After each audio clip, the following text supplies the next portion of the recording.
Ye servants of God, your Master proclaim, and publish abroad his wonderful name, the name all victorious of Jesus extol.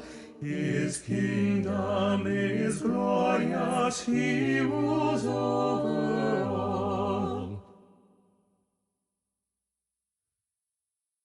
Then let us adore and give him his right, all glory and power, all wisdom and might, and honor and blessing with angels above, and thanks never ceasing and infinite love.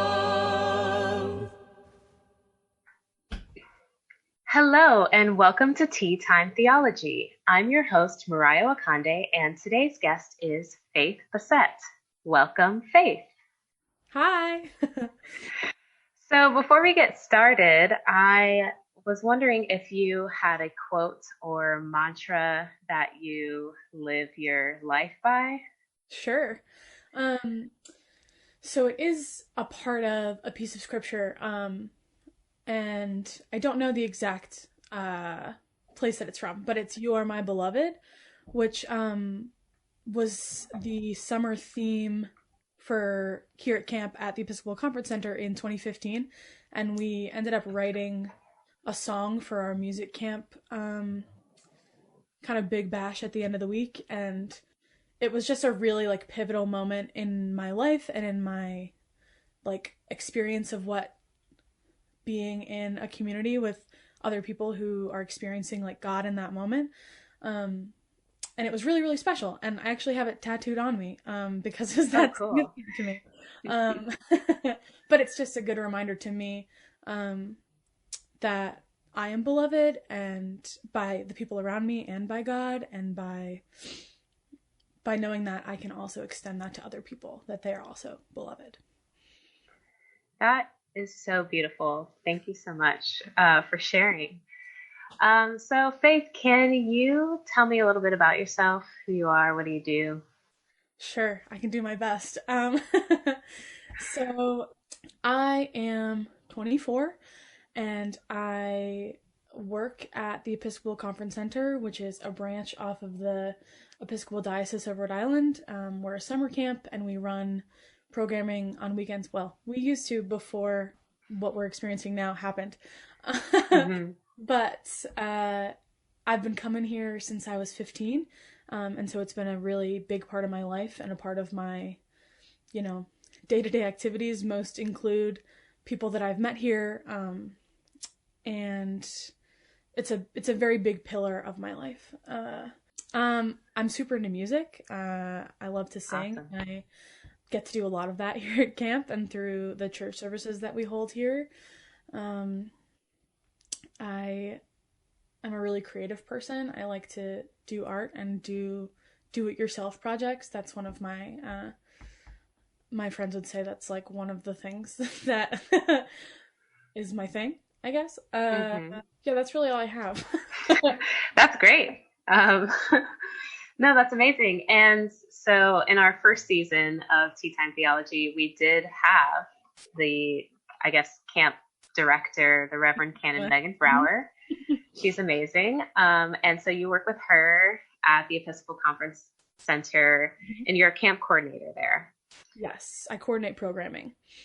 And what does that look like? What kind of programs? So right now it's kind of all-encompassing. The year-round team there is, I think, 6 of us. And we kind of have been working together through this time to pull off some of the events that we've had. So just this past weekend we had a Halloween Village situation where we had folks come and we had to basically build a plan for safety of how to move these people through all these games and activities in a way that was safe and responsible, which, falls under that program umbrella. I do a lot of social media stuff right now, but in a in a previous life, this job would have looked more like planning out camp weeks and like just the really good fun stuff, like games and themes of like a younger children's camp or something, and kind of figuring out how to weave all the pieces of your typical summer camp with a lot of the more ECC specific stuff that we do, which is a lot of like self-reflection and a lot of greater how to be a part of a community stuff, which I really, really love. And I also do, a part of my job as well is to lead happening weekends, which is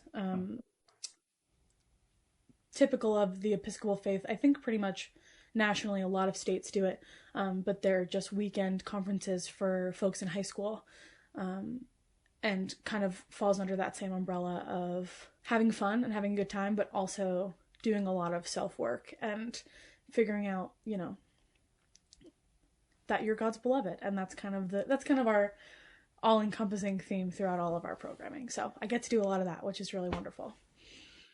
That's cool. And it seems like, you know, at least the self-reflection part and the kind of spreading the message of love, self-acceptance, is kind of a part of this like journey that you're on, I guess. You know, it's this mantra that you're living your life by. And, you know, one of the main things I wanted to talk to you about today was the Episcopal Service Corps, because I know that you did that. And for me, I didn't even know what that was or who they are, what they do. So could you tell us a little bit about that and kind of how you found that?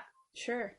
I actually had the same experience. I had no idea what it was up until like weeks before I applied to do it.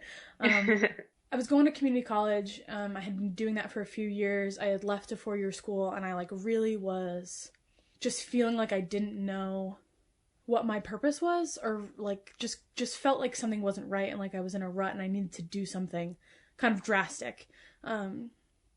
Both for me and because I felt like I wanted to be a part of something bigger. And camp had given that to me for a long time, but I had kind of moved away from it, as many folks do, through their college years, because, you know, being a camp counselor can't last forever. And so I had been searching for something, and I thought maybe Peace Corps or some kind of service year program, AmeriCorps, City Year. I'd kind of been tossing a lot of things around. And then at an Advent service here, actually, one of our alumni had said to me, "Have you ever heard of Episcopal Service Corps?" And I was like, "No, I have not." As is the answer for most people when you ask that question. And I looked it up that night, and I was like, "Oh my gosh, this is perfect. This is everything that I could have asked for in a program." And so I applied that next week and started the process of, you know, you have to send in your application, and they offer you all these slots of different places across the country, and it kind of just becomes this interview process. Its base clientele is really like college students or just out of college. For it to be a service year program, as sort of a gap year in between graduation and, you know, going to do big people jobs. And is it like directly related to the Episcopal Church? I mean, I assume it's like funded or sponsored by, but is it like church work? It's different state to state. I see. And it depends who's running the program, and so funding can come from different places. Some places have partial, and some are completely funded by their own fundraising. My program, which was in Denver, Colorado, the director of the program, Rebecca Crummy, she was a priest in the diocese and actually worked in the bishop's office, so we had a lot of interconnection there with the Bishop of Colorado and with that whole office, and so there was a lot of overlap there. But some places you can have direct like jobs with the churches in the diocese, but it's not always like that. So basically once you go there, you get assigned your like work site. So you're basically a full-time volunteer You work like a full 40-hour-a-week job pretty much, as like a quote unquote intern kind of, different titles at different places. And then you do, aside from that, you have formation work where you work on your community that you live with of all these other folks from different places also doing these volunteer jobs at these work sites. So there's a lot of different pieces that go into it, but basically it's really about the community and how you're, in a similar way to camp, like how you're bringing this core value of that like love and acceptance and service of others out into the greater community. And so during your time in Denver, what were some of the projects you worked on or some of your responsibilities? Sure. So my work site was called Urban Peak, and it was a youth homeless shelter, and it was arguably one of the best jobs I've ever had. And I really, really loved it and found a passion for this work there. And so my title there was direct care counselor. So basically I sat in the front office of the shelter and I was the first person to meet folks. We served folks ages 15 to 21. And so they would come and sometimes stay for a night, sometimes stay for years. It really depended on their situation. And I had the privilege of just being with them and offering them, direct care is just their like very basic needs. So like getting them clothes and getting them fed and getting them, making sure they're settled in their spaces, whatever. And so that was really my bread and butter of my Episcopal Service Corps time, was being able to work at the shelter, and like I just got a wealth of knowledge from them, from the trainings, and just from being in that kind of setting with social workers and caseworkers who were just really passionate about what they were doing there. So it was pretty spectacular. Yeah, I can imagine. I've done a lot of work with the homeless population here in Rhode Island, and it is one of the most fulfilling things that I do. It's hard, and I think there's a lot of misunderstanding and misperception around homelessness. And I think too, coming in, especially if you don't have a background that kind of puts you close to that kind of experience, you can come in thinking you know what's going on, and really find out that you don't know at all.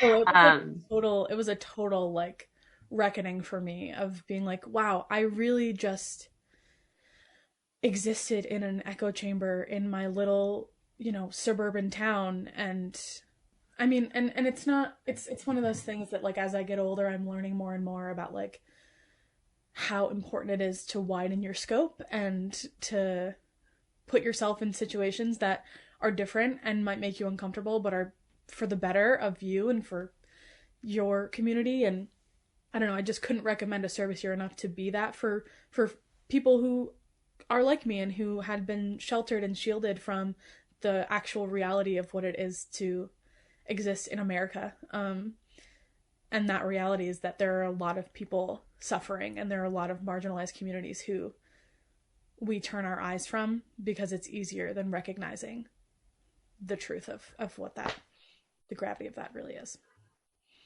Definitely. And I think the existence of the Episcopal Service Corps and other corps, you said you were considering City Year and other AmeriCorps programs, Peace Corps. These kinds of programs were put into place specifically to broaden people's horizons, to expose them to different backgrounds, communities, areas of the world. And, once you have that exposure, inherently, you move forward with your life and what you think and what you do and how you approach the world, just knowing that there are other experiences besides your own. Yeah. And I think, over the past few years, participation in these kinds of programs has gone down, and, we're turning more towards trying to get paid internships right out of school, or, get a job somewhere and move up really fast, or Yeah. I don't know, or even just like go straight through degree after degree after degree. And I definitely think we have lost some of the true benefits of service. We don't think about others anymore. We really just think about ourselves. It's kind of sad. It is sad. And a huge layer to that is also like even having the opportunity to do a service year is such a privilege. Because there are some folks who have to be grinding to get, paid jobs and paid internships. But what is actually really wonderful about the Service Corps, and part of the reason why I chose it, is because I didn't have a lot of money. And so to do like programs like AmeriCorps, which are still wonderful and great, but they cost a lot of money, and you often have to do fundraising for yourself. But what was really great about the Episcopal Service Corps is that you pay for your travel. Like, you get out there and I was so taken care of. Like, I did not ever feel like I was being left out to dry in a state that I'd never been to, like far away from my family. Like, there is such a huge, like, focus on being sure that everyone is like good. Which I think just kind of bleeds out into the work that you're doing. And yeah, I don't know. And I think too, I'm also a huge proponent of don't go to school right away. Because I think that so many people, a lot of my close friends and people that I've talked to, like myself included, go to school and then are like, oh, this isn't actually what I want to do at all.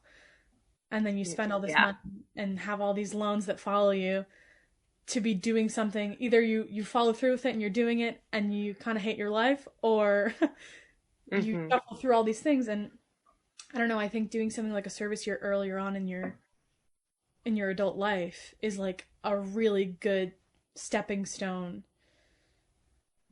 to first getting to know you, because I think that's huge, to understand what you're going to do in your future. And then just getting developing a good headspace around like the way you move in the world and what your reason is for doing whatever it is that you decide you want to do. I totally agree. I had some international service experiences early on in my undergraduate schooling, and that it changed the whole trajectory of what I thought I wanted to do. And, I'm still now on this path of trying to work abroad in sub-Saharan Africa. And I'm also a big proponent of taking time and not just going to school because, you don't know what to do, or you can't find a job, or even because you want to go to school, so you want to get it done as quickly as possible. I think you're right. That exposure to different places and people can really help you refine what it is you want to do with life, instead of always questioning. And I feel like the school environment in no way replicates what happens in the real world. Like, it's just not true. You have to learn how to manage all these different aspects of your life at once, instead of just having this cute little bubble where you stress out about classes and all this stuff, and you're balancing your classes with extracurriculars and athletics and things like that. But it's not the same at all. We've allowed ourselves to develop these unhealthy expectations for ourselves and for our productivity and for our, you're at 17, they're like, okay, it's time for you to decide who you want to be when you grow up, and this is it. And like, whoa, what? When I was 17, I was making some pretty poor choices, and they were just like, here, sign the dotted line for your student loans and for your future career. And I was like, right. Cool. I didn't know anything else. And so that's what I did. And that's what we have all been, conditioned to do. And that really just, I don't know. It sets up these really unhealthy expectations for how your life is supposed to go. When in reality, you get out of school and you're like, oh, this is just not, it's just never what you expect it to be. And that can be a good thing, but I think there needs to be more training beforehand about like, that's okay. It's okay that it's going to be different. Totally. And then even when you're out of school and, the job market, the opportunities that you have, there's this culture around trying to make a lot of money, to lead a comfortable life. And a lot of those jobs that are making the most money aren't really having a positive impact on their communities, and are usually completely disconnected from the community and the area in which like the job is located. And then other jobs that are more service oriented, like teachers or, people who work at nonprofit organizations. It's like, you really have to hustle. You have to keep that hustle going, and you have to be passionate about it. And that's where you find the people that are the most passionate, because service related work is what helps spread that love, and to bring it back to your mantra, it's to know the impact that I have on another person's life, even if it's just being a source of positivity for 1 minute in a day where someone is struggling. That shows that person that they are beloved and that love exists in the world. And that shows me that I am beloved and that love exists in this world, and that we're all worthy of it. So yeah, I think it's really cool. And we kind of got off on this tangent, but it's all related. Yeah. I learned this, one more thing for the tangent, because I think it's Please. It is. I learned this really cool thing in one of my trainings at the shelter Urban Peak, that has like really stuck with me, and that totally relates to what you just said, is that if we count a human as existing on this scale of like a point system of like 100 points. 100 points means they're happy, they're living a fulfilled life, everything's good, everything's cool. We're all at different, scales of this point system. And this woman in this training had said, like, I had to understand that my job, any of our jobs, is not to get somebody, if somebody's at a 12, if I meet a teenager coming into the shelter and they're at 12 points, my job is not to get them to 100. That is not my weight to bear.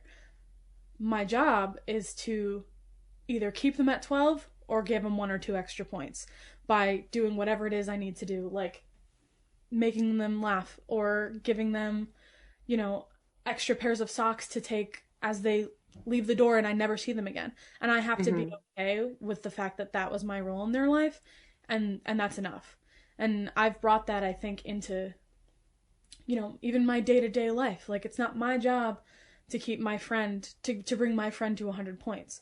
But if I can do what I can, then that has to be enough. And I have to allow myself for that to be enough. Yeah. And to add a little bit to this tangent, that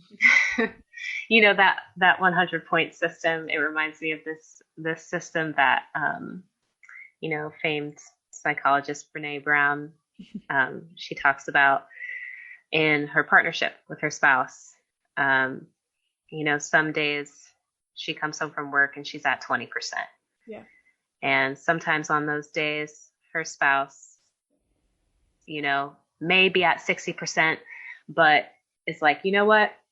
I can give 20 more. Like, I can be that 80% so that we can collectively be 100. And some days it's the other way around. And some days, even where both of them are at, like, it doesn't add up to 100%. Yeah. And I think just accepting that reality, and that we can all be in a different point in our lives, in our day, in our own journey of self-discovery, in our own narrative, building our story, and recognizing that each and every other person around us that we interact with is doing the same thing. We can give and take with each other to build each other up. And it doesn't have to be, one life does not have to be important than another life, ever. Mm-hmm. Importance can go both ways. Giving you a piece of pie does not then mean I can't give another person a piece of pie, because love is an infinite pie. Love, the infinite pie. Yeah. This is really giving me life right now. I think especially in this climate where we're at, we are recording this podcast pre-election. It will be released post-election, but regardless of where any of us are on this spectrum of who to support, if we're voting at all, regardless of any of it, I think what is becoming more and more lost is this recognition of humanity in each other. Mm-hmm. And we're all just desperate for it. Yeah. Like, I'm desperate for it, especially in these times where we're restricted in where we can go, what we can do, what we can wear, who we can interact with. Yeah. It's really important for me to recognize my own humanity and be kind to myself, but it's even more important to recognize that in others and be kind to others, because that is personally how I build myself up. Well, it's grace. Like, that's kind of what my thought process has been this whole, like, since March, is this, like, idea of grace, extending grace to myself and extending grace to the people around me, because, like, we just don't know where anybody is at, really. Like, even people on the other side of the aisle who you don't understand their thought process, or you don't understand how they can, believe one way or another. Like, the reality is that there have been a billion things that have happened to them in their life that have led them to that point, and they're doing the best that they can. Like, that is the reality of the human experience, is that we're all, whether or not we believe it of one another, like, we all really are just trying to do the best that we can. And we have to extend that grace to one another. And that doesn't mean we excuse behavior, and it doesn't mean we allow ourselves to be treated like crap, but it does mean that, like, we have to have an understanding of one another, or else what are we even doing? What are we even working towards? Right. And kind of what you said, we may not know what's going on with that person. But that, again, it brings us back to the importance of service, mm-hmm. and the importance of things like, these service corps, because you go other places, you interact with other people, and then maybe you do have an idea of what somebody else is going through. Yeah. We only ever know our own experience. Yeah. But that doesn't mean we can't try to know that of others. Yeah. Yeah. So, maybe we can talk about, we kind of already talked about what you do at ECC, but I'm wondering if what your time in the Episcopal Service Corps, how has it helped you shape an idea of where you want to go, mm-hmm. personally and professionally? Did it change, or did it help you kind of figure out? You said before you went in, you didn't know what you wanted to do, and you were kind of just like looking at any option. Did it help you narrow it down at all? Yes. So I left that experience, the Episcopal Service Corps, in, what was it, the summer of 2019, and had just kind of basically just kind of figured out, like, understood better, like, who I am and what I was really going for as a human, I think, which is pretty much all the things that we've covered, is kind of all my check marks in these boxes here. And I knew that I wanted to come back to Rhode Island, just because, I don't know, there was something, this feeling had started before, when I had decided I wanted to do in the Episcopal Service Corps. I had just felt it in my gut that it was the right thing to do. And I had never really felt that before, in terms of, like, such a big life decision. Like, I had always asked other people's opinions, or, like, really, took a lot of time to try and really figure it out. But I had this feeling like, no, this is where you're supposed to be. that's how I felt when I chose my service site. Like, this is where you're supposed to be. And so at the end of the year, when it was down to the decision of whether I would return home or not, I was like, I know I'm supposed to be back in Rhode Island. I know that's where I'm supposed to go. And so I was home for a few months, and Megan called me. I think it was probably almost a year ago, this month or next, and was like, would you be interested in taking on a role here that's more, more of a serious role, like more like a full-time position, which had kind of been something I had always had in the back of my mind of like, I don't think I'm done with ECC, and like I feel like there's more for me to offer there, but I didn't really know what that meant. So when she called me, I was like, oh, I see everything's connecting here now. I can see why I've had all these feelings. And so as I moved into this new position, obviously the pandemic has changed the reality of what I expected, because I shouldn't have set that expectations, because they always change. I've learned that for sure. But it is just sort of a affirmation of like, I want to be working with youth. That's a for sure. And I figured that out for sure when I was working at the shelter. And I want to, as time moves on and I become, actually get to do the job here with the programming that we used to do. Fingers crossed that'll be sooner than later. Over time, I want to really focus more on working with marginalized communities and bringing them into this community, because I think it's so special and sacred what we have here. And so many folks come for the first time and are like, whoa, like this was I wasn't expecting it to mean this much so soon. And I think that comes from that idea of being beloved and treating others in that same way. And people can feel that. It's like a tangible presence here. Which is why I just can't get enough of it. Gotta keep coming back.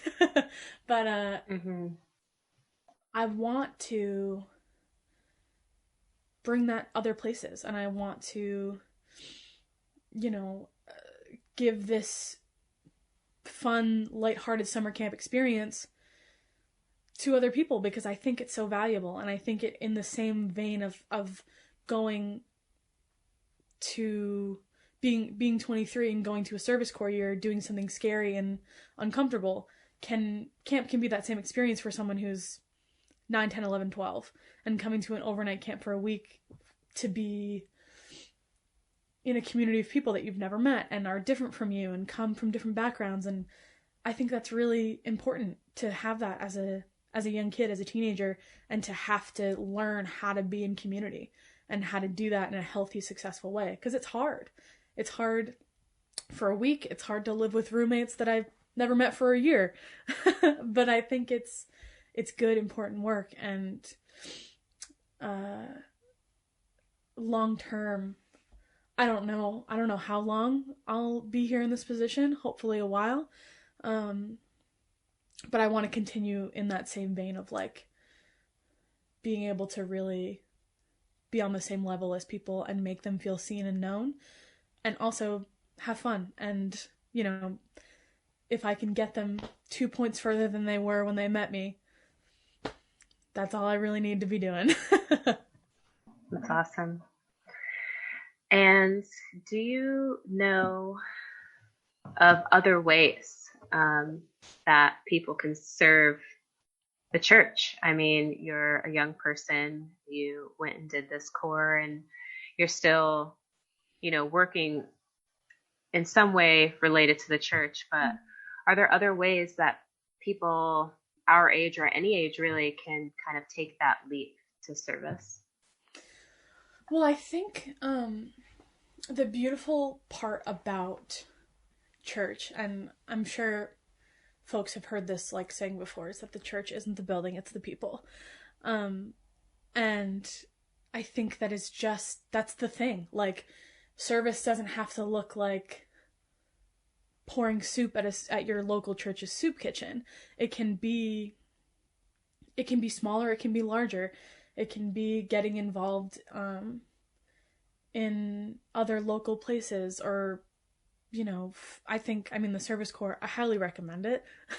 But there are other ways to do that, you know, to find time in your life to just sit with people when they need it. And like, service can be so much more than just like doing a service here or working at a soup kitchen or doing, like, you know, your typical ABCD of those things.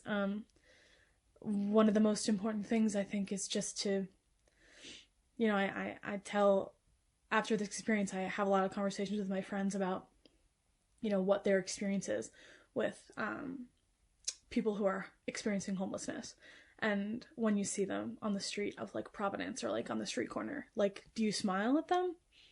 You don't have to give them money. Like, it's not necessary, but to acknowledge that they're human and they're clearly in a state that what they could use is you acknowledging them. Because I think that's just a huge issue in how we treat this community, is that we turn our eyes from them because it's hard to look at them and acknowledge that this is the truth of their experience. And I think service can be as small as that.